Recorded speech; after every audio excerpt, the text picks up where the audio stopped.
Hello students, first of all, sorry, after many times we starts online classes. Today class we starts syllabus of chemistry class 12th. Maximum marks is be 56. In this category include 4 sections: section A, section B, section C and section D. Initially in section A, question put out 1 to 13, very short answer type questions. It carries single marks yani 1 marks. This section carry only 13 marks. Next section B, question number 40 to 24, it carries 2 marks. It means all question carries equal marks. Question in section C, question number 25, 26 and 27 carries equal marks, 3 marks. And section D carries equal marks, question number 28 to 30, it means 4 question, 28, 29, 30, 4 marks.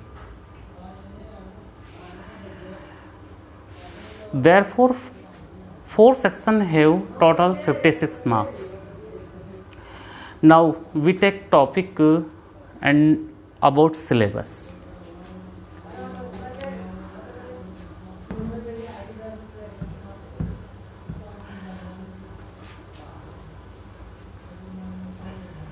देखिए हमारा syllabus कम भी हो सकता है या फिर exam की date आगे खिसक सकती है, लेकिन हम ये सोच के सिलेबस को नहीं पढ़े कि हमारा सिलेबस कम हो जाएगा या एग्ज़ाम की डेट आगे खिसक जाएगी।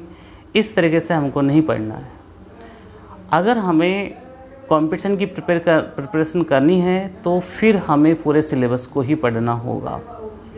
इसलिए आपका 11th का सिलेबस और 12th का सिलेबस IIT JEE और नीट में आता है, तो उस सिलेबस को अपन को ध्यान में रखते हुए ही स्टडी करनी है। और आपकी अब जितनी भी ऑनलाइन क्लासेज है वो रेगुलरली लगेगी, रोज़ एक वीडियो आपके लिए आएगा। तो सबसे पहले हम सिलेबस का डिस्कशन करते हैं। देखिए हमारा सिलेबस जो इंक्लूड किया गया अकॉर्डिंग टू NCERT पैटर्न है, साथ में उसमें BSc को भी इंक्लूड किया गया है। इसलिए आपको इस सिलेबस को पहले समझना होगा, क्योंकि पहले अपना आउटलाइन समझ लेते हैं तो उसके बाद में हमें कोई तकलीफ़ नहीं होगी, हम 1 बाय 1 चैप्टर लेते रहेंगे। फर्स्ट चैप्टर का नाम है हमारा सॉलिड स्टेट, जो कि हम 3 मार्क्स का पढ़ते हैं। कंपटीशन के व्यू से ये इतना इम्पोर्टेंट चैप्टर नहीं है, लेकिन बोर्ड में इसमें से 3 नंबर के 1-1 नंबर के क्वेश्चंस आते हैं। चलिए दूसरे चैप्टर की बात करते हैं, सॉल्यूशन, जो ऑलमोस्ट आप 11th क्लास में फर्स्ट चैप्टर में इसको पढ़ चुके होते हैं। मैक्सिमम जो टर्मिनोलॉजी आप वहाँ समझ चुके होते हैं। ये भी 3 मार्क्स का चैप्टर होगा। थर्ड चैप्टर है इलेक्ट्रोकेमिस्ट्री। ये बहुत इम्पोर्टेंट चैप्टर है, ये फिजिक्स से कनेक्टिविटी रखता है ये चैप्टर। ये चैप्टर 4 मार्क्स का होगा। इसमें से 2 मार्क्स के क्वेश्चंस आते हैं, 2 क्वेश्चंस आते हैं, एक न्यूमेरिकल आता है और एक थ्योरेटिकल क्वेश्चन होता है। डायग्राम भी इसमें पूछा जा सकता है, इक्वेशन भी पूछी जा सकती है, कोई रीजन वाला क्वेश्चन भी आ सकता है। लेसन नंबर 4 की बात करते हैं तो बहुत सिंपल लेसन है, केमिकल काइनेटिक्स।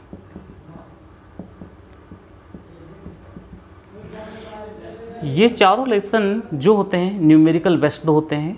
पूरी 12th क्लास की केमिस्ट्री में ये चारों ही लेसन ऐसे हैं जो न्यूमेरिकल वाले हैं। ये भी 4 मार्क्स का है। इसमें से जनरली मेजर क्वेश्चन आता है जो कि इस साल भी आया है 2020 में। लेसन नंबर 5 सरफेस केमिस्ट्री, ये भी 4 मार्क्स की है। इसमें से भी मेजर क्वेश्चन या कोई अनसीन पैसेज आता है। आजकल केमिस्ट्री में भी पैसेज आने लगे, क्वेश्चन 25 एंड 26 पैसेज होता है जनरली। और ये 5 चैप्टर फिजिकल केमिस्ट्री के इंक्लूड होते हैं, यानी कि हम फिजिकल केमिस्ट्री में इन 5 चैप्टर के बारे में स्टडी करेंगे। 6 चैप्टर जिसको शॉर्ट में हम मेटलर्जी के नाम देते हैं, ये ओनली 2 मार्क्स की है।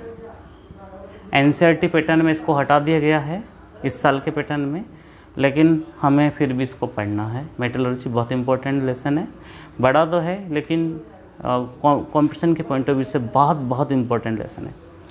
चलिए अगले लेसन की ओर बढ़ते हैं, एलिमेंट्स ऑफ पी ब्लॉक।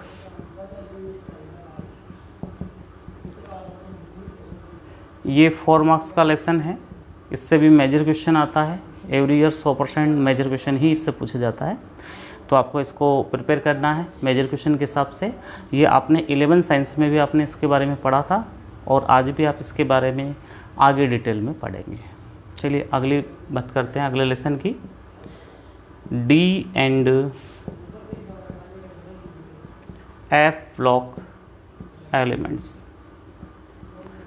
ये लेसन पीरियोडिक टेबल का एक्सटेंशन है जिसमें हम डी एंड एफ ब्लॉक से रिलेटेड एलिमेंट्स के बारे में डिस्कशन करेंगे, उनकी प्रॉपर्टीज़ के बारे में पढ़ेंगे, लेंथेनाइड एक्टिनाइड्स में डिफरेंस के बारे में पढ़ेंगे।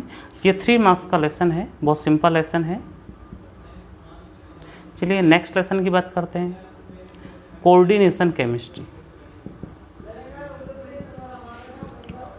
कोऑर्डिनेशन केमिस्ट्री ये लेसन 3 मार्क्स का है।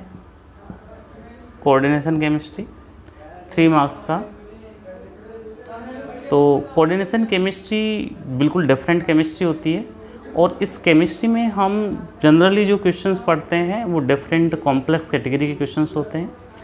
और लेसन नंबर 6, 7, 8, 9 ये जो चारों लेसन है ये हमको इनऑर्गेनिक केमिस्ट्री में पढ़ने को मिलेंगे। Inorganic chemistry. चलिए अब हम डिस्कस करते हैं ऑर्गेनिक केमिस्ट्री की ओर। तो ऑर्गेनिक केमिस्ट्री में जो चैप्टर्स आएंगे 10 चैप्टर है। Halo alkane and hello arene, ये चैप्टर 4 मार्क्स का है। मेजर क्वेश्चंस या 2 नंबर के क्वेश्चंस यहाँ से पूछे जा सकते हैं। ये ऑर्गेनिक केमिस्ट्री यहाँ से स्टार्ट होगी लेसन नंबर 10 से।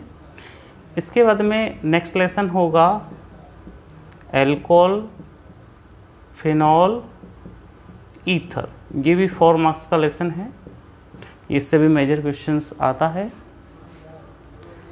Lesson number 12 aldehyde, ketone and carboxylic acid. ये लेसन 3 मार्क्स का होगा। ये लेसन पहले बहुत बड़ा होता था, अब इसको और बड़ा किया है, लेकिन नंबर कम हो चुके हैं। पहले 5 नंबर का हुआ करता था एनसीईआरटी में, अब इसको 3 नंबर का बना दिया गया है। चलिए 13 लेसन की बात करते हैं, नाइट्रोजन डेरिवेटिव। इसमें 6 पार्ट आएंगे और ये भी 3 नंबर का लेसन है, नाइट्रोजन डेरिवेटिव। इसमें आप नाइट्रो कंपाउंड पढ़ेंगे, एमाइंस पढ़ेंगे, बेंजीन डाइजोनियम क्लोराइड पढ़ेंगे, यूरिया के बारे में आप पढ़ेंगे। इधर से आप और भी दूसरे कंपाउंड्स होंगे उनके बारे में डिस्कस करेंगे। चलिए लेसन नंबर 14 जो है वो है बायोमोलिक्यूल। बायोमोलिक्यूल है, बायोलॉजी से रिलेटेड चैप्टर है। Carbohydrate, vitamin, fat, mineral, salt and hormone, enzymes, DNA, RNA सब की स्टडी यहाँ पर होगी बायोमोलिक्यूल्स में। ये 3 मार्क्स का लेसन है। 3 मार्क्स का लेसन है ये भी। नेक्स्ट 15 का नाम है पॉलीमर, ये भी 3 मार्क्स का लेसन है। ये बिल्कुल डिफरेंट कैटेगरी का लेसन है, इसका कोई रिलेशन किसी से नहीं होता है। लेसन नंबर 16 स्टीरियो केमिस्ट्री, ये 11th क्लास से बनाया हुआ लेसन है। पहले 11th क्लास में होता था, अब उसको यहाँ पर ऐड करके एक नया लेसन बना दिया। ये भी 3 मार्क्स का लेसन है। चले अगले लेसन को चलते हैं।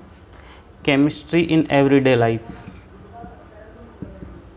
केमिस्ट्री इन एवरीडे लाइफ, ये लेसन बहुत पहले से चला आ रहा है। ये भी 3 नंबर का लेसन है।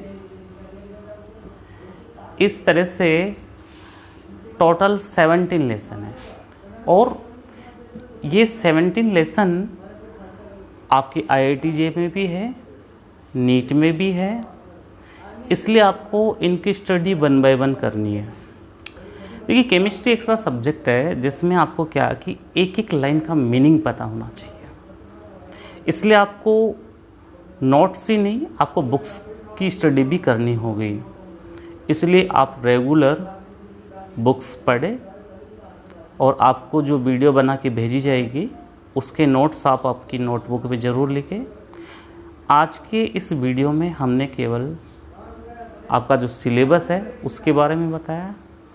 अगले वीडियो में जो आपका सॉल्यूशन चैप्टर चल रहा है उस सॉल्यूशन चैप्टर के बारे में आपसे डिस्कस किया जाएगा। अब आपकी रेगुलर क्लासें यहाँ पर लगेगी, इसलिए आप ध्यान दें और अपने नोट्स प्रिपेयर करें। Okay, thank you.